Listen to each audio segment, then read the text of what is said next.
Bonjour mes petits canards.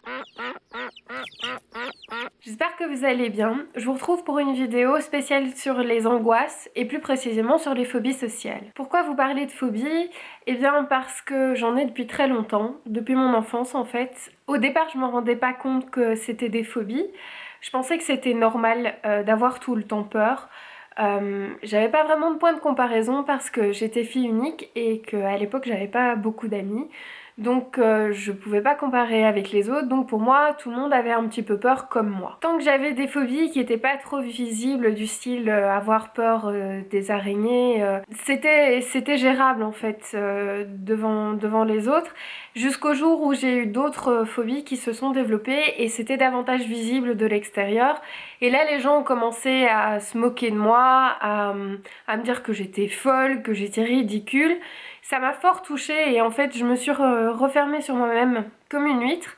J'ai arrêté de parler de mes phobies, j'ai essayé de les cacher vraiment le plus possible. J'ai mis très longtemps à comprendre qu'en fait j'étais pas folle, que j'avais pas de soucis particuliers, que j'avais pas à avoir honte de mes phobies, que j'étais simplement plus sensible que d'autres personnes. Parce que les phobies ont rien de ridicule, souvent elles cachent un mal-être qui est beaucoup plus profond et beaucoup plus subtil qu'il n'y paraît. C'est pour ça que j'ai eu envie d'en faire une vidéo pour vous partager mon analyse, mon expérience, et je me suis dit peut-être que ce que j'en ai analysé et compris pourra servir à d'autres personnes qui souffrent de phobie comme moi.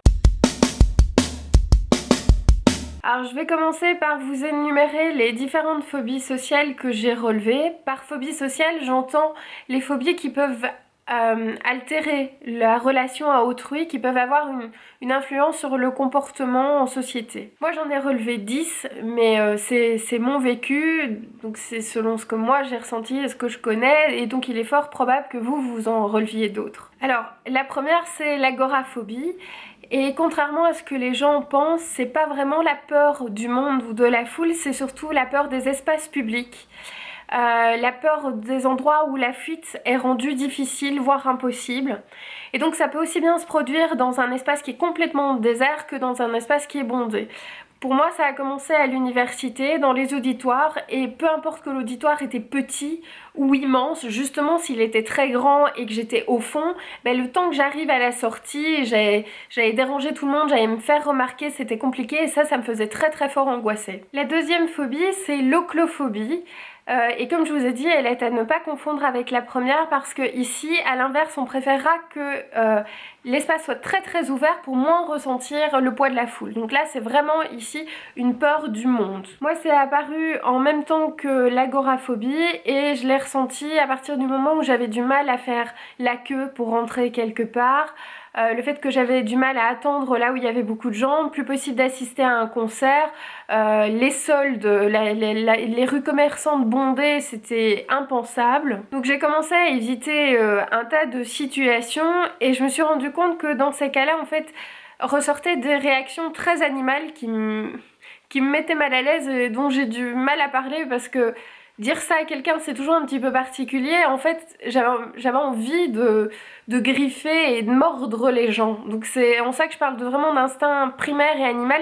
On se sent tellement agressé par les gens qu'on a des pulsions premières qui sont de l'ordre de mordre, de griffer, de se défendre physiquement en fait. Alors ensuite, vous avez l'anthropophobie. L'anthropophobie peut être une conséquence de l'oclophobie. Donc quand on a peur de la foule, on peut en arriver à avoir peur de l'individu en lui-même. Moi, c'est ce qui m'est arrivé aussi. Parfois, même en comité très restreint, j'ai du mal à supporter les gens. Et c'est une phobie très gênante parce que on peut avoir des amis et être très très content de les voir. Et puis tout à coup, d'un coup, leur présence nous insupporte. Alors qu'on les aime beaucoup, c'est des proches, on était très contents de les voir. Mais d'un coup, ça devient difficile à supporter et on a envie qu'ils partent. Mais enfin, c'est un petit peu impossible à expliquer aux gens. Écoute, j'étais vraiment très heureuse de te voir, mais maintenant, si tu pouvais t'en aller, en fait, ce serait cool. Donc c'est très très gênant et j'en ai jamais parlé en fait à mes amis. Je le garde pour moi et je supporte cette espèce de phobie et généralement je suis très mal à l'aise et j'essaye de le masquer, mais c'est très handicapant socialement en fait comme phobie. Ensuite vous avez la scopophobie qui est la peur du regard des autres, du jugement des autres. Je pense que c'est sans doute la phobie qui me définit le mieux pour ceux qui me connaissent. C'est celle qui me pousse à être perfectionniste au plus haut point, à être tellement exigeante avec moi-même que j'ai l'espoir que du coup les autres ne me jugent pas et me dévalorisent moins. Et c'est ce qui me pousse parfois aussi à refuser de faire des choses parce que je préfère arrêter directement plutôt que de prendre le risque que quelqu'un dévalorise mon travail ou me fasse une remarque. Donc c'est assez pénible à vivre au quotidien. Je pense que c'est pénible pour moi et ça doit certainement être pénible pour les autres parce que ça me rend très exigeante, très pénible et surtout je dépense une énergie folle pour être quasiment jamais satisfaite en fait. Mais bon, je me soigne, sinon je ferai pas de vidéos. Enfin du moins je ferai des vidéos et je les sortirai jamais, c'est surtout ça. Ensuite vous avez l'érotophobie, qui est la peur de rougir. Et c'est une phobie qui peut paraître toute mignonne, toute bête, et en fait c'est très pénible à vivre. Moi je sais que j'ai la peau claire, donc quand je rougis, ça se voit facilement. J'ai toujours un petit peu rougi, c'était pas très grave, c'est mignon. Et puis un jour, en cours de théâtre, suite à une remarque de mon professeur, je me suis mise à rougir. Mais pas rougir, rougir tout mignon. Le bon rouge de la grosse séance de sport, durant une grosse heure, cette espèce de rouge bien prenant sur tout le visage, enfin ce rouge assez affreux, hein. Et impossible de le faire partir. Et c'est très gênant parce qu'à ce moment-là, on sent le regard des autres sur soi, ils s'arrêtent pas, on voit bien que les autres nous se disent tiens c'est bizarre, enfin elle a pris des couleurs, elle a l'air d'avoir chaud. C'est très très gênant et dans ce cas-là la seule solution c'est de quitter la situation gênante. Donc moi j'ai claqué la porte de mon cours de théâtre, je suis sortie, j'ai été dans le couloir et j'ai bien mis 10 minutes à reprendre les bonnes couleurs et puis après je suis revenue et assez régulièrement ensuite c'est revenu. Et je savais pas trop pourquoi. Un jour une remarque ne me faisait rien et puis l'autre jour ça me touchait tellement que je devenais rouge, rouge vraiment coquelicot. Et ça petit à petit j'ai réussi à le maîtriser, je sais pas trop comment mais en tout cas je le sens, je sens que ça monte et puis je coupe net la situation et donc je trouve une excuse un peu bidon pour me détourner de la personne et pouvoir reprendre mes esprits et reprendre le dessus là-dessus. Alors l'autophobie c'est la peur de se retrouver seule, c'est la peur de la solitude. Et c'est très marrant de dire ça parce qu'en même temps on peut avoir peur de la foule, on a peur de se retrouver avec certaines personnes en particulier et en même temps on peut avoir peur de la solitude. Ce qui moi est mon cas. Je crois que je suis née avec cette peur là, c'est-à-dire que tout bébé je dormais pas. Je m'endormais dans les bras de ma mère et dès qu'elle me déposait dans mon lit je me mettais automatiquement à pleurer et c'est vraiment une peur qui est restée très très fort. J'ai jamais habité seule, je me suis jamais vraiment retrouvée seule, j'ai toujours eu des chiens par exemple et avec eux en fait je me sens jamais vraiment seule. Alors il y a la claustrophobie, donc qui est la peur des petits espaces, du confinement, l'impression d'étouffer. En fait c'est un petit peu lié aux espaces où la fuite est difficile à prendre. Ici c'est le problème et c'est généralement renforcé quand il y a en plus de ça quelqu'un dans un petit espace parce qu'on a l'impression qu'en plus de ça cette personne nous prend l'air, le peu d'air qu'on a. Et ça, pour cette peur-là, j'ai aussi un souvenir très précis. J'étais avec mes parents en vacances à Lanzarote, on prenait l'ascenseur tous les jours et puis un jour on a pris l'ascenseur et d'un coup j'ai eu cette sensation d'étouffement. J'avais besoin de sortir de l'ascenseur, donc on est descendu et je sais très bien que pour le reste des vacances, j'ai plus jamais repris l'ascenseur. J'ai fait tous les escaliers à pied à chaque fois.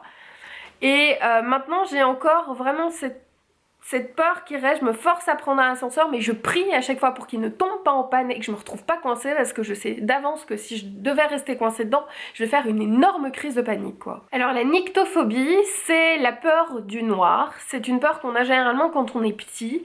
Et c'est pour ça qu'on a la petite veilleuse et puis qui disparaît en grandissant, à part que pour certaines personnes, moi, ça ne disparaît pas en grandissant et donc en grandissant j'ai laissé allumer une sorte de veilleuse, enfin ma petite lumière de chevet et j'ai toujours du mal à dormir complètement dans le noir parce que pour moi me retrouver complètement dans le noir c'est un petit peu me retrouver avec moi. Là j'ai le cerveau qui part un petit peu en roue libre et qui commence à imaginer un tas de trucs, limite délirés et puis tous les bruits sont suspects d'un coup dans le noir. J'imagine qu'il y a quelqu'un qui va peut-être surgir, qui va peut-être m'agresser, donc je me fais des films. Et je me souviens aussi qu'une fois en vacances j'avais dormi dans un endroit où à la place des tentures, il y avait un volet et donc il faisait nuit noire, vraiment noire, je voyais rien du tout. Et je m'étais réveillée vers 2 h du matin, complètement en panique, complètement persuadée qu'il était déjà jour, que j'étais déboussolée, je savais plus où j'étais, je savais plus l'heure ni rien. Donc c'est très très angoissant. Donc maintenant, je ne dors plus avec une lumière ou une veilleuse, mais néanmoins les tentures laissent passer la lumière des lampadaires de la rue et je me réveille avec la lueur du jour le matin. Alors la thalassophobie, c'est la peur de la mer. Et là, vous vous demandez certainement qu'est-ce que la peur de la mer vient faire dans toute cette histoire de phobie sociale. Eh bien, en fait, le problème de la mer, c'est que même si c'est un espace qui est très très ouvert, c'est en même temps un espace dont il est difficile de s'échapper parce que on ne sait pas courir avec ses petites jambes, il faut nager pour rejoindre le bord. Et ensuite, ça a quelque chose de très angoissant dans le fait que le fond marin, généralement, on ne le voit pas trop. Donc, il se passe un tas de choses sur lesquelles on n'a pas prise. Donc c'est vraiment un concentré de plein de choses, à la fois l'impression d'être immensément seul, d'être dans un espace trop restreint alors qu'il est très ouvert, d'avoir le noir abyssal en dessous de soi, donc c'est vraiment plein de choses à la fois. Et la dernière peur, c'est la phobophobie, qui est en fait la peur d'avoir peur. Et si vous avez vu ma vidéo sur les attaques de panique, la peur d'avoir peur, c'est un petit peu ce qui résume le principe même de l'attaque de panique. Donc comme vous avez pu le remarquer dans mes petites anecdotes, j'ai l'immense honneur, le pur plaisir d'avoir les 10 phobies à la fois. Et oui. C'est pas un concours, donc vous n'êtes pas obligé d'avoir les 10 phobies, hein. D'ailleurs, j'espère pour vous que vous ne les avez pas toutes les 10 parce que c'est très handicapant. Comme je vous l'ai dit au début de la vidéo, pour beaucoup de gens, ces phobies peuvent paraître illogiques, ridicules, stupides. Mais quand il s'agit de phobie, il faut absolument dépasser le stade du « ça n'a pas de raison d'être, c'est stupide ». Parce que oui, si on s'arrête à la partie consciente du cerveau, effectivement, c'est ridicule d'avoir peur par exemple dans le noir. Il n'y a pas un zombie qui va m'attaquer durant la nuit, non. Mais le problème, c'est qu'on est dans la partie inconsciente du cerveau et que ça cache, comme je l'ai dit, des choses plus profondes, un mal-être beaucoup plus profond. Et donc, c'est pas aussi simple, en fait, d'aller résoudre ce genre de problème. Dire que c'est stupide, c'est juste un jugement de valeur. Et ici, on est au-delà du jugement de valeur. En fait, les phobies sociales et les attaques de panique sont très liées. Les attaques de panique se développent suite à une accumulation de différentes phobies sociales et à cause des attaques de panique, on développe encore d'autres phobies sociales. Donc c'est un espèce de cercle vicieux qui s'auto-entretient. Alors, vous devez savoir qu'il y a un terrain propice aux phobies sociales. Ça se développe généralement chez des gens très sensibles qui ont vécu dans une atmosphère très stressante, très angoissante, par exemple durant leur enfance, qui ont des parents eux-mêmes très anxieux et qui ont eu tendance à plus s'occuper des autres qu'eux-mêmes. Et puis un jour, à force d'avoir pensé aux autres, de pas s'être assez écouté soi et d'avoir repoussé les limites de son corps, on fait une crise de panique dans un endroit quelconque. Vraiment peu importe l'endroit. À partir de ce moment-là, le corps se met en alerte, dit qu'il faut fuir parce qu'il y a un danger. Le cerveau va alors analyser ce qui s'est passé et il va répertorier cet endroit comme étant un endroit de danger.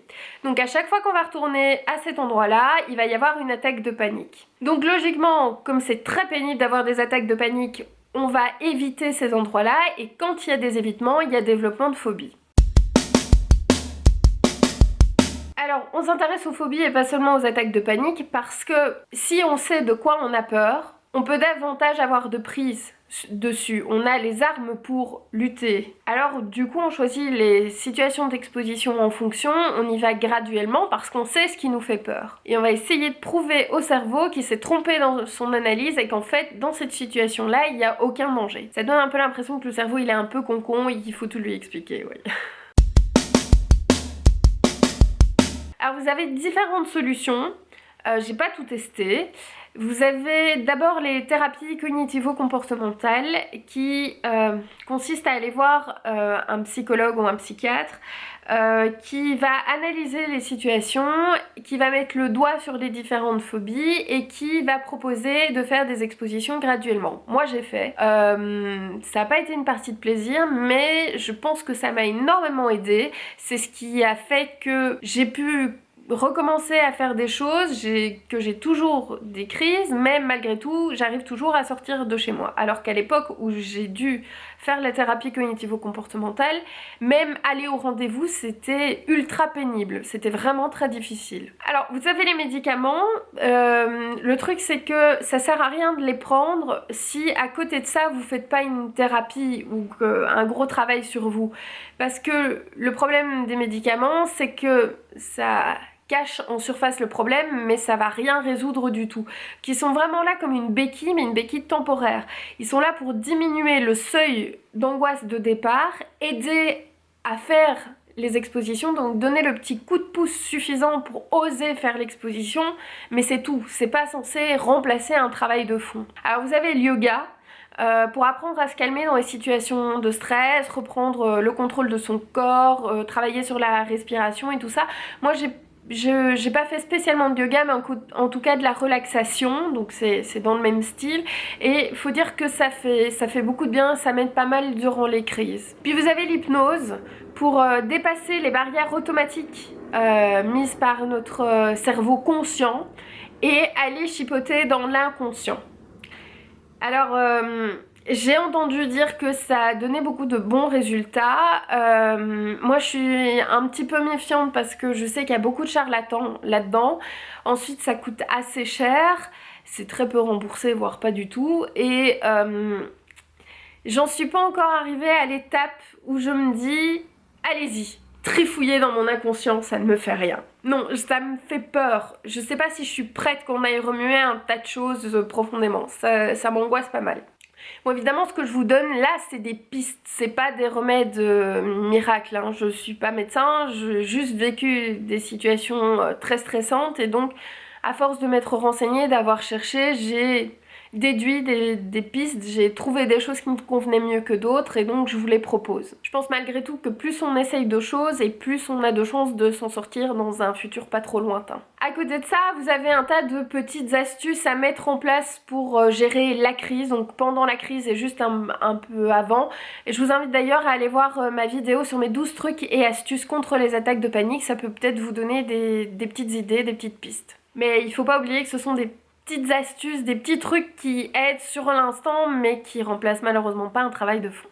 Bon ben voilà les petits loups, c'est tout pour cette vidéo, j'espère qu'elle vous aura plu. Si vous voulez en savoir un peu plus sur les attaques de panique, je vous invite à aller voir ma vidéo intitulée très sobrement les attaques de panique. Je vous remercie de m'avoir suivi, je vous fais plein de gros bisous et je vous dis à très vite.